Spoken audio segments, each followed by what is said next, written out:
There's some places that you go to and they're just full of things that are peripherally related to comic books. I call that pop culture store. So there's stores at malls that have that. And I like to think that I am a comic book store that has pop culture, not a pop culture store that has comics. My name is Bruce Treat, and I own Comics Adventure. I always had a dream of owning a comic book shop when I was a little boy. I had a whole other career that had nothing to do with comics, and I finagled my wife into letting me try this just over 4 years ago. So far it's been very successful. I've been well received by the people in the community, and I've learned a lot of stuff as a retailer. I'm an old dude, but a new retailer.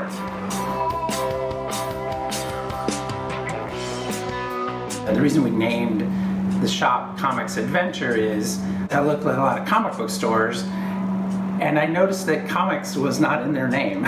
I also feel like life is an adventure. I love the concept of adventure comics.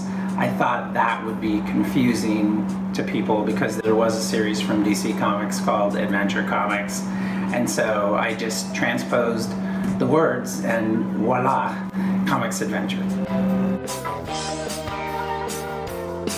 I have a long history with comic books since I was, knee-high to a grasshopper, as they say. I love them, and I just have the diversity. Anything you want in comics or the comics world, you can come in here and you're going to find it, whether it's Pokemon, cards, or old comics, new comics, large selection of trade paperbacks. We have a section for Pacific Northwest creators. We also have the traditional alphabetical, just A through Z. But I pride myself on having a large, diverse selection of comics and being welcome to the large, diverse comic book community.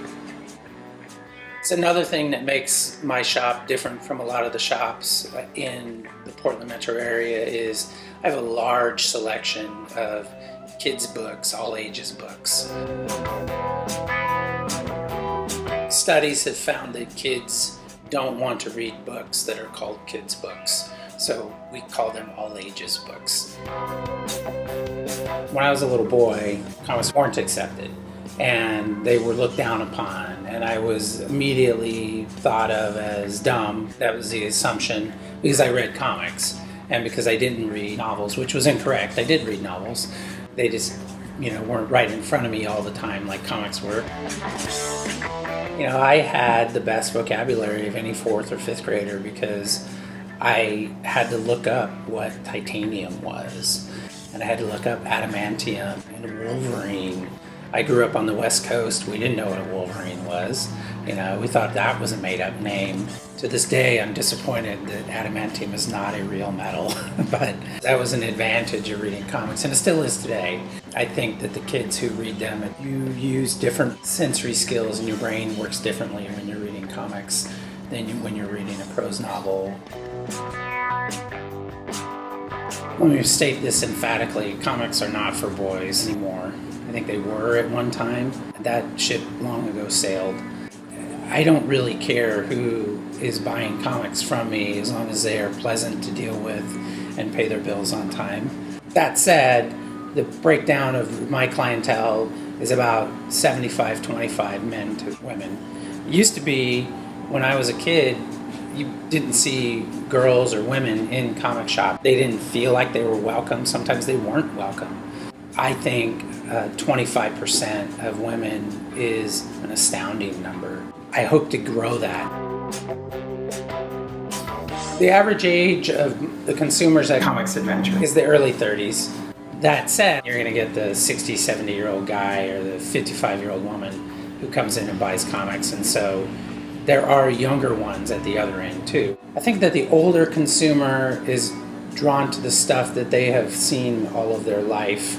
They'll come in and they will buy the old comics, the back issues. It's their nostalgia period. They're not just getting the superhero stuff though, that's the thing. Black Hammer is the superhero comic for people who are burned out on superheroes.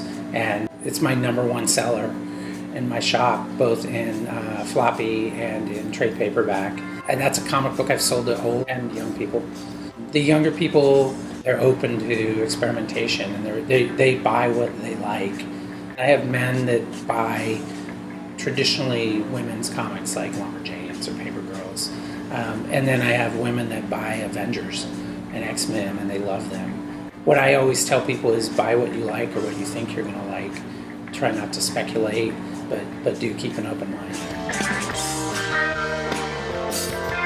I'm a huge fan of comic books. I own a comic book store, and I still have a passion for them. I love lots of different comics. Some of my current favorites are Black Hammer. I'm also currently loving the House of X and Powers of 10 comics, and I'm excited about the direction that the X-Men books are going with those miniseries.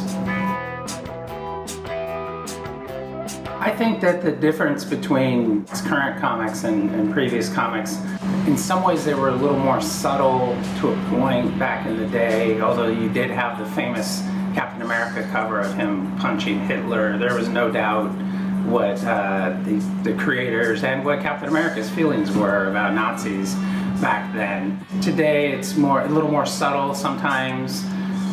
It's also more direct. There's comics that are based around Alexandria Ocasio-Cortez, who's a congresswoman here in New York State. And so there's comic books based on her. There's comic books based on President Trump.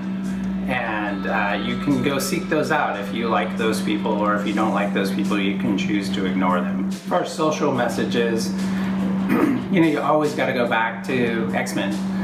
X-Men was started in the early 1960s, I think it was 63, and right there is your direct correlation to the American Civil Rights Movement. It's very easy to look at mutants and people of color and say they're the same, and it just so happened the mutants had wings on their back or beams coming from their eyes or something like that.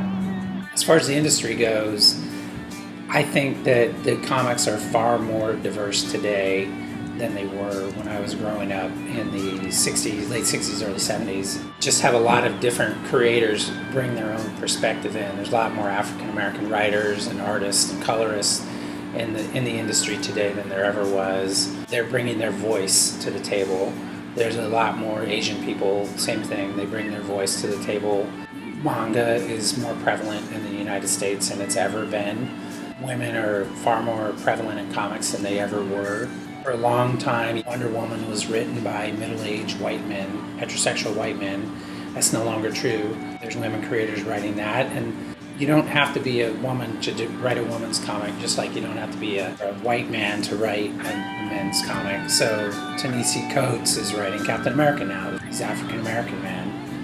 The world is wide open for more diversity in comics, both with customers and with creative types. People want to see people that look like themselves, whether it's in the movies or on TV shows or in comics, and they're seeing that more today than they ever have in the past. I'm actually bullish on the comic book industry. I think that there's people that are clamoring to get into it, creative types, and tell their story. Maybe people originally thought it was only for superheroes. There's lots of crime noir comics. There's lots of sci-fi comics. There's some romance comics. All of those are back, and if somebody has that one story they want to tell, it's available to be told in comic book form. It's a lot cheaper than movies. I don't know that the MCU, the Marvel Cinematic Universe, brought more people into my shop to buy comic books per se. What I do know is that people are far more educated about who the characters are, especially in the Marvel Universe. I do see some people come in and want to read Guardians of the Galaxy comic books or Justice League comic books from DC. What I see more of is they want the Guardians of the Galaxy t-shirt.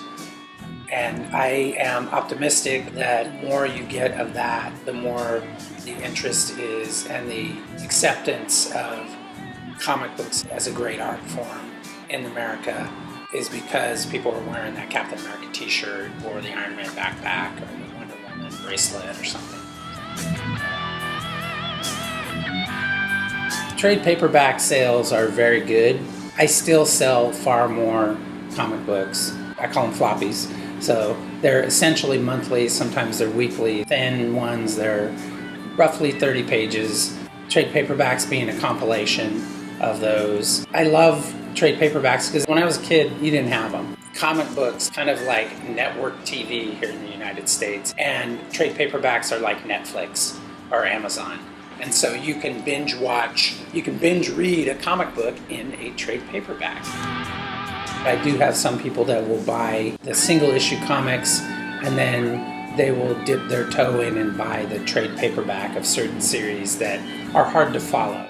You just can't remember everything that goes from month to month, especially if there's creator change or thematically in the story. It's all over the place, and I'm looking at you, Doomsday Clock. As of today, 11 issues are out, and I think it's going to be great, but it is very hard to read.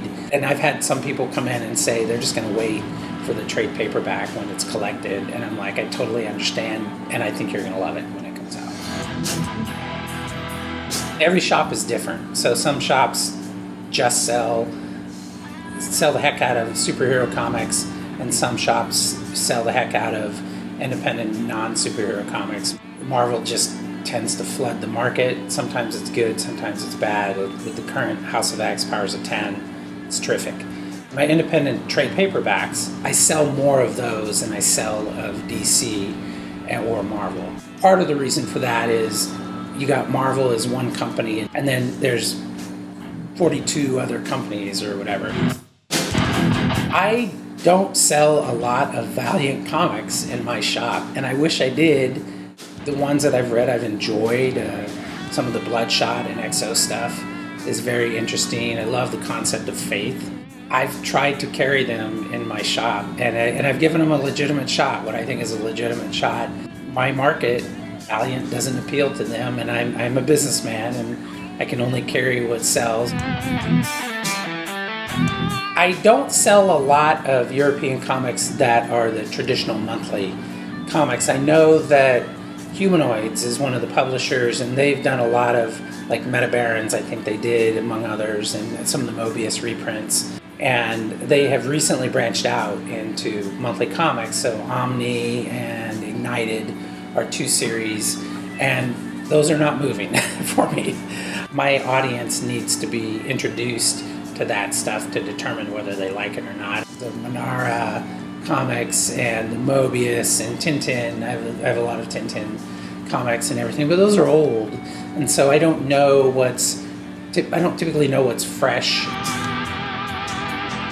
There's not a lot of interest in variant covers. I have a couple people that want every variant of Venom from Marvel, or Immortal Hulk, which is a terrific read from Marvel. But by and large, when I'm looking through the catalog from Diamond, I look at the cover that I think is aesthetically the most interesting to me, and more importantly, the one that I think will sell the best. You know, there's a debate about printing and the digital realm, and it's not just comic books. I think there will always be printed material, and I think the people enjoy the printed material better, and here's why. I'll go grab a comic book, and I will go to a cafe, and I will enjoy a coffee and maybe have some lunch or some dinner, and I will be reading the comic book, and I will be influenced by, or have memories of, what's going on outside that comic book. So by that I mean somebody walks by and they're playing music, or they're whistling, or they're in conversation. And so I always will associate that, man, I'm reading a good comic book and a pretty girl walks by. You never have that with a digital. You just don't. I challenge anybody to tell me that wonderful environmental moment that they had when they were swiping across this Kindle screen about the pretty girl walking by, or the bird that swooped in to grab a little morsel of food on the table next to you.